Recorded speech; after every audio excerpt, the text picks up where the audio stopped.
When you're on the path to financial independence, there's this big debate. Should I take this money and pay off my mortgage, or should I take that money and put it in the stock market? So today, Scott and I are going to have a lively debate because one of us feels like you should keep your money in your mortgage, and the other one thinks the stock market is the way to go. Can you guess who is right?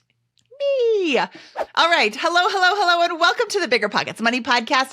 My name is Mindy Jensen, and with me, as always, is my totally wrong about mortgages, but I still love him anyway, co-host Scott Trench. Thanks, Mindy. Great to be here. This topic is of simple interest to me, and I look forward to discussing it with you today. I love it. All right. Oh, that's right. BiggerPockets has a goal of creating 1 million millionaires. You are in the right place if you want to get your financial house in order because we truly believe financial freedom is attainable for everyone, no matter when or where you're starting, including whether you have a mortgage and can't decide whether to pay it off or invest.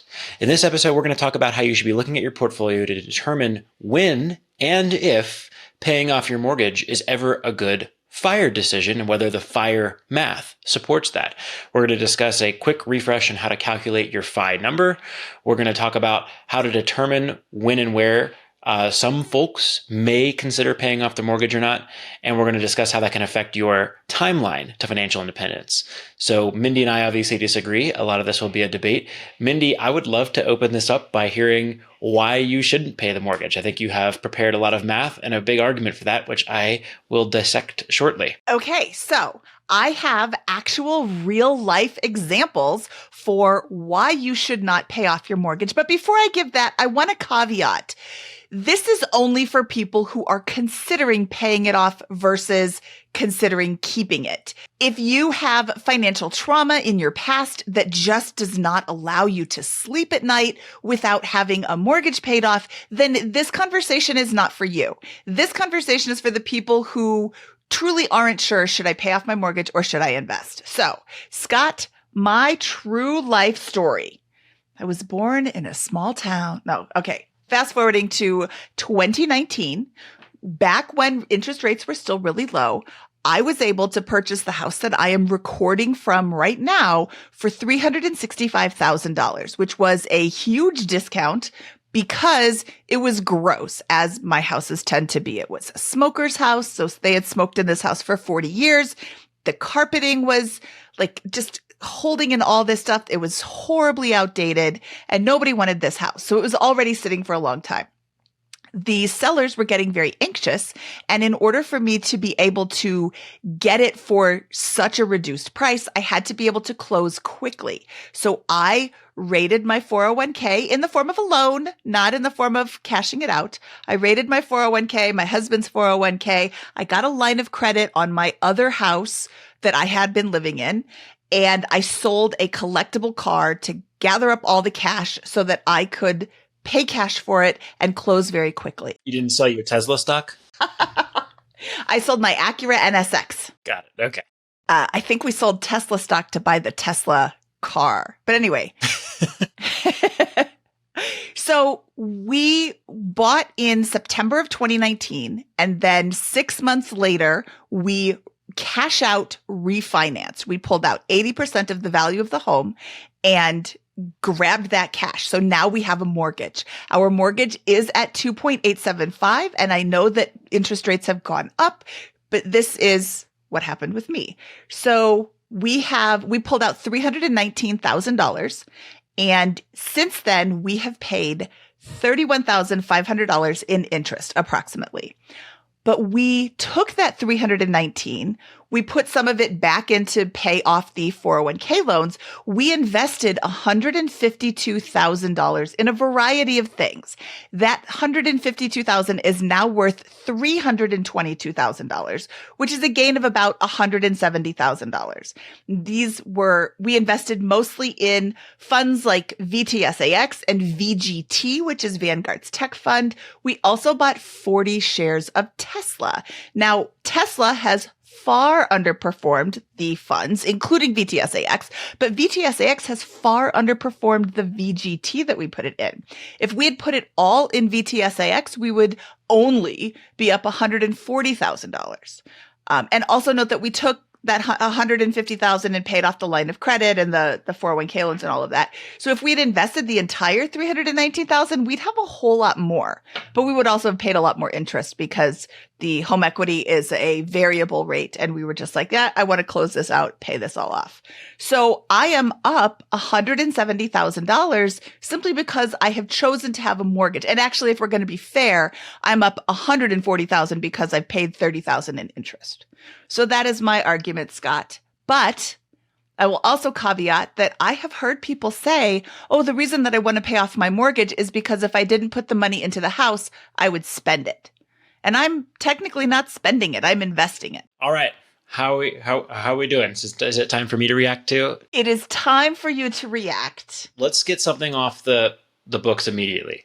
If you pay off a low interest rate mortgage and the stock market, for example, an index fund returns anything close to what it's returned over the last 100 years on a go-forward basis, you will have less wealth at the end of 30 years investing in or paying off your mortgage than investing in the stock market. So no one is arguing against that. The only way you'll have more wealth paying off your mortgage is if the stock market goes nowhere over the next 20, 30 years, which I don't believe. So my argument is not for how to amass the largest net worth number. My argument for paying off the mortgage has to do with the math of FIRE. So let's use your mortgage specifically as an example here. You have a mortgage of $319,000, right? Okay, $319,000, and I believe you said the mortgage rate was 2.875%. Okay, so your monthly P&I payments are $1,324. $1,324 times 12 months times 25, which is the 4% rule. So a big implicit assumption here. I'll actually take one step back. Times 1,324 times 12 is $15,888 per year. Now, to FIRE, one typically needs the rule that we always come back to is the 4% rule. So one would need 25 times $15,888 from their portfolio in order to comfortably retire using the 4% rule. That implies a balance of $397,200 in your portfolio of stocks and bonds in order to distribute the $15,888 per year you need just for P&I. So if you're close to FIRE, you don't have this problem because you're so far past FIRE. You have so much more wealth than you need to feel comfortably retired that you can just optimize for even longer term wealth and not ignore this problem in general. But someone who is close to FI would accelerate their journey by paying off the $319,000 mortgage, even at that 2.875% range early, because it would reduce the total balance of wealth they need to FIRE by $70,000. How's that for some interesting FIRE math here? Now, that gets even more extreme, obviously. You have a low interest rate mortgage, but if you have a 7% mortgage, let's do the math here for this one.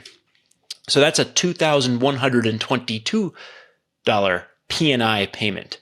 So 2,122 times 12 times 25 is $636,000. So paying off this $319,000 mortgage balance at 7% accelerates your FI journey by an incremental $320 some odd thousand. And that is the phenomena that really has been interesting to me over this time is, yes, there's an opportunity cost. In 30 years, someone may have less wealth. But is even that opportunity cost as big as we think? Because when we think about the fact that someone needs to generate $25,000 per year on that $319,000 mortgage at 7%, for example, is the opportunity cost with the stock market really that large, right? There are tax considerations one has to factor in here. In order to generate $25,000, one has to realize income in some form, whether it's a capital gain or dividend or ordinary income. Going in the most conservative case, a capital gain might be taxed at a 10 to 20% rate. For a FIRE person, it's probably going to be in the higher end of that range. So let's call it 20% plus your state tax, 4 or 5%. So now your 10% stock market return is really only 7.5%. So you have to generate a 10% pre-tax return to pay the 7% tax rate on your mortgage. A 7.5% return that's highly volatile in the stock market and maybe not certain, maybe not something that you really want to plan on or guarantee yourself, that's not enough of a spread for me to pay off. It's compared to a guaranteed reduction, a guaranteed 7% interest rate on a mortgage. And following that math, the house I'm sitting in and recording this podcast from is one that I purchased this year, and I chose to not use a mortgage. I chose to just buy it in cash instead of investing in the stock market or an alternative because of that concept here. If I was going for the largest possible long-term net worth number, no way would I have done that. I believe I could have gotten a spread in real estate or something else compared to buying this house. But I have peace of mind, a guaranteed return here, and it's a two-way door. This rescission is not irreversible. I can always take out a mortgage if interest rates go down in the future and reinvest that in something else like real estate, stocks, or an alternative. So that's my fire math. I think I have two more points here, and then I'll shut up on my monologue. I think that I want to caveat this as, if I was starting over my journey to fire, there's no way that I would say, oh, I'm going to buy a house and pay down my mortgage.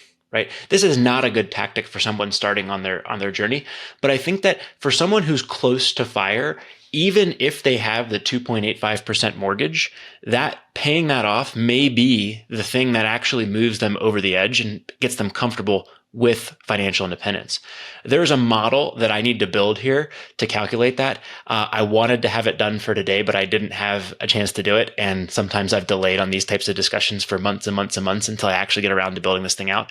But I know that once I build that and model it out, that it will show that a new person starting out from zero, or the first 100, 250K, and looking to move toward fire should not pay off their mortgage if they want to maximize their chance of getting there quickly. And I know that people who are close to fire will be able to finish the journey per the 4% rule a little faster in many cases if they choose to prepay their mortgage. So how's that for? I hear what you're saying, and I have some questions. All right, we do have to take a quick break to hear a word from our sponsors, but when we return, we're going to continue getting into the nerdy pre- and post-tax math of paying off your mortgage versus putting it into alternatives like high-yield savings accounts. Welcome back to the BiggerPockets Money Podcast. Let's jump back in. So first off, you said if you were just starting your journey, you wouldn't pay off your mortgage, but if you're close to fire, you would. What does close to fire mean in this conversation? Let's go back a couple weeks to Emily and Justin from the Middle Class Trap episode here. I think that was episode 543 of the BiggerPockets Money Show podcast. So we're talking to them. Their $1.5 million net worth, their mortgage is probably in that 2.85% range, maybe a little higher, maybe a little lower, but in that low interest range. And they're like, how do we get out of this portfolio that's not producing any cash flow or lessen the pressure on ourselves to just earn a bunch of income? Well, that's a really compelling position or a really compelling situation to say, you should just pay off the mortgage potentially. Because if the goal isn't the highest possible long-term net worth, but the feeling of financial independence and unlocking bits of the portfolio, that's an easy lever, right? That unlocks 20 or 25 years potentially of a lower demand for income generation for that. During the best years of your life, you have a lot less pressure on your household to generate income to maintain a cash flow positive situation. So I really like that. Also, I want to call out that some folks run the opportunity cost on paying off the mortgage incorrectly, because they'll say, oh, you take that $300,000 you invested in the stock market and you get this huge number. Well, that's not a fair comparison, because what you're doing is you're taking that $300,000 and you're prepaying the mortgage. But then every year, Mindy, you can invest the $15,888 in the stock market. So you get a good chunk of it back. There's still an opportunity cost at the end of it, but it's not $300,000, $319,000 compounding at 10% for 30 years versus nothing, right? You can still invest in the stock market on the alternative there. And so it's a much lower spread than a lot of people compute back of the napkin in terms of that opportunity cost. So anyways, in that situation, I think that there's a very good argument to be made for paying off the mortgage.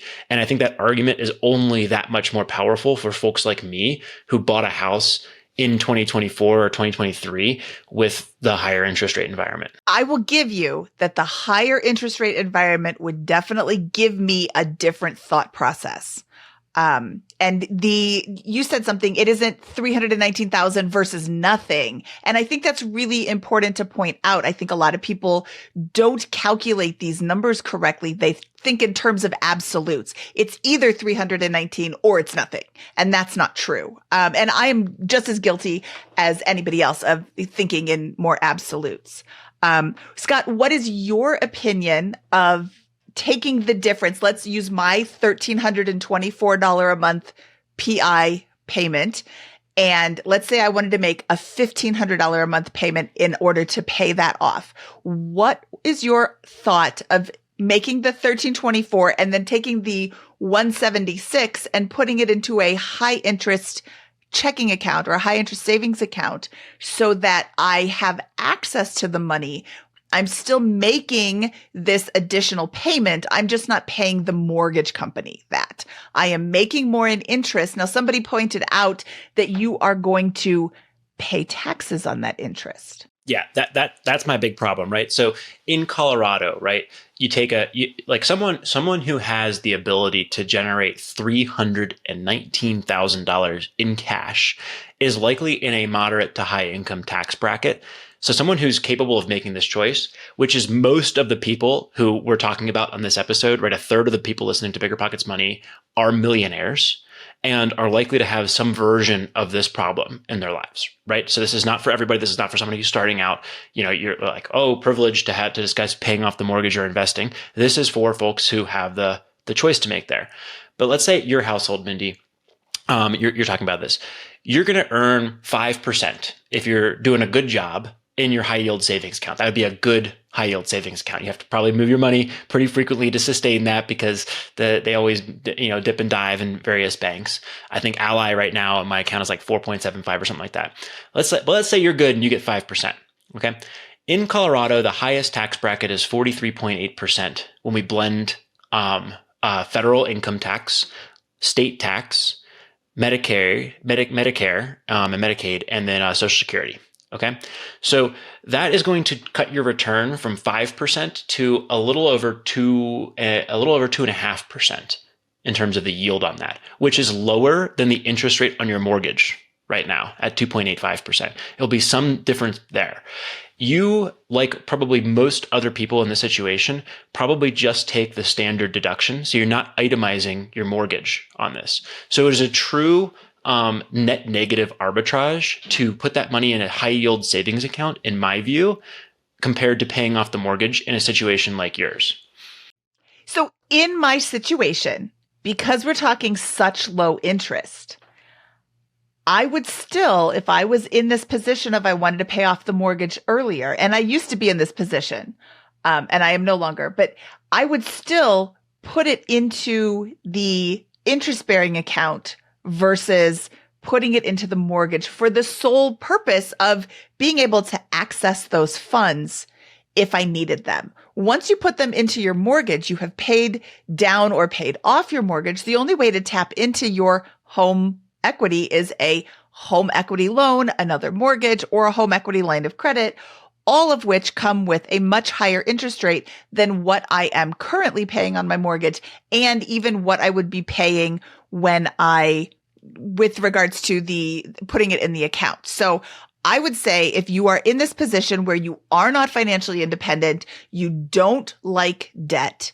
and you have a lower interest rate mortgage, consider putting it in there, even giving into account Scott's tax bracket math. Still put it in the high yield savings account. That's what I would do, just because I want to be able to access that money. Yeah, well, look, I just look at it as one pool of money. I'm a little bit more cold and calculating in the way I think about the assets here. Like, it's just, let's say this person likes to have $1.5 million, like our couple, Emily and Justin from that episode a few weeks ago, right? Well, like, how do you want that to be distributed? Right now, it might be $400,000 mortgage against $600,000 home, plus some stock investments in various retirement accounts, plus some cash, plus a little bit of real estate. Well, it's just, how do you want that distributed? And I'm arguing basically for allocating some of that pie to the paid off house in the situation because of the reduced pressure it puts on the rest of the portfolio to generate income. The feeling of freedom that it will engender, and the better tax advantage returns than putting all of that in a high yield savings account. Now, if Emily and Justin or whoever's listening to this is saying, I want to be an entrepreneur, I want to go buy a business, or I want to buy another rental property and go flip it, or do something that is generating truly high returns, cash all day. But if you're a passive investor that just wants has a higher amount in savings, I think there's a potential mistake being made there, because you're actually getting you're negatively arbitraging the interest rates after tax considerations are taken into account. And I think that, if you can do with a lower, like, I have a paid off house, Mindy, I can get a HELOC anytime I want.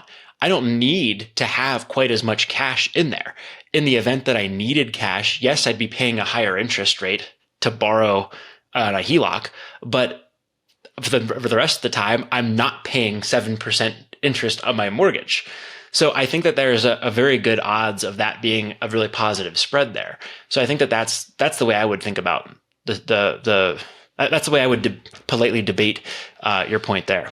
And I appreciate that. I appreciate the politely debating, even though I called you totally wrong about mortgages at the very beginning of this show. I do see argument on both sides, and I can understand why somebody would want a paid off mortgage. And in the current interest rates, I just wrote an offer on a house for a client, and they said, we're going to pay this mortgage off in 6 years. We don't even care what in fact, they took out a 7-year ARM, because a 7-year adjustable rate mortgage is less expensive interest rate wise than a 30-year fixed or even a 15-year fixed. So this is another point here, right? Is around the other advantages that come with the decision to pay off the mortgage early, like the ability to use an ARM. If that's not your plan, that doesn't make any sense, right? Why would you get in an ARM if you're not intending to pay off the mortgage, right? I mean, you're just exposing yourself to a lot of interest rate risk on your lifestyle to a large degree. I mean, yes, I know that there's people who will give me a mathematical argument for that, but that's not something I would do. The home is a little bit different for me than the other parts of my investment portfolio, now that I've decided where I want to live long term. But there are other advantages as well, which include things like insurance. So my insurance policy on my house is actually cheaper than the insurance policy on some of my rental properties, which are maybe lower value in certain situations, because I can just choose to have a much higher deductible, which is a couple percentage points of the home value, because I only need catastrophic insurance on the house. The lender might not accept that on a loan. So I have a much cheaper insurance policy, for example, with the paid off house. So there are other advantages that accrue as well, getting those expenses as low as possible. All right, we got to take one last break, but stick with us. You don't want to miss a couple of practical additional considerations that have to do with paying off the mortgage early. While we're away, make sure to hit that follow button so you never miss an episode of the show. Or if you're watching on YouTube, hit that subscribe button and give us a thumbs up. All right, everybody, we have a special offer for BP Money listeners, because we'd love to meet as many of you as possible at the BiggerPockets conference. So for $1,500, you and a guest can attend the 2024 conference in Cancun, Mexico this October at the all-inclusive 5-star resort of Moon Palace. That's 3 all-inclusive nights, October 6th, 7th, and 8th, and full conference access for you and a guest. And the ticket also comes with a 1-hour private call with me and or Mindy before or after the event. This call can be about anything you want, including for entertainment purposes only, of course, private Finance Friday. This offer is first come, first serve, and will be given to the first 10 BP Money listeners. To receive the offer, please email our events director, Alex, at conference@biggerpockets.com and let her know you heard about the offer on BP Money. Okay, now let's get into the show. Yeah, I only want to be tapping my insurance policy if the place burns to the ground or I have a huge disaster. I don't want to be tapping it for a $20,000, problem there. That's not, I can insure against that and save $1,000, $2,000, several thousand a year on my premiums by increasing that deductible to a point that would not be allowed by a lender. Yes. And in fact, I have experience with that, because I tried to increase my deductible to $10,000 and my lender said, oh, nope, we don't like that. You can only have a $5,000 deductible. And I thought, well, what does it matter? I have the funds to pay the $10,000, but because they hold the mortgage, I now have a more expensive homeowner's policy because I chose to have the mortgage. And that's a good point. But I'm still up $140,000 with my investments. Yeah, look, I mean, yes, if you go back, it's all about what you believe going forward. And I believe that the stock market is going to return close to its historical average of 10% per year over the long run. I believe that my pre-tax net worth will be higher if I invest in the stock market instead of paying off the mortgage. Right. I believe that post-tax, the opportunity cost is actually going to be pretty low, and tax brackets for capital gains and dividends are going to go up, not down, over 30 years, which is a complete guess, but just how I feel about it, making that spread even lower. And I believe that, again, that opportunity cost is overstated by a lot of people who are silently arguing against me because they did not factor in the fact that I will be investing the cash flows every month when I don't pay the principal and interest payment. I'm investing that in the stock market or in alternative investments that are likely to perform reasonably well. So again, that's just my position on the situation, and it's a privileged position to have, but it's also just part of the FIRE world. This is a decision that most of the people listening to this podcast either are making currently in favor of keeping their mortgage, or will have to make in 5 or 10 years when they begin to approach FIRE. And I think that it comes down to, what is your personality type? Like, Scott and I are very, very different people. He is very cerebral, very calculating, very much. You called yourself cold. I won't call you cold, but you look at things black and white. I am far more passionate and fly by the seat of my pants. And it just depends on what your risk level is, what your comfort with debt is, and what your brain will allow you to think about. And I also want to keep reminding, the math here also says that it should be different at various stages in the FIRE journey. Right? Like, it's kind of, I'm not going to sit here and tell someone who's got a median or, upper middle class income and is starting with less than $100,000 in wealth that they should pay off their mortgage as the fastest way to pursue financial independence. That is not true. And that should not be the takeaway from this. That's fine advice from Dave Ramsey. It's a good, slow and steady approach, but that's not what I'm saying.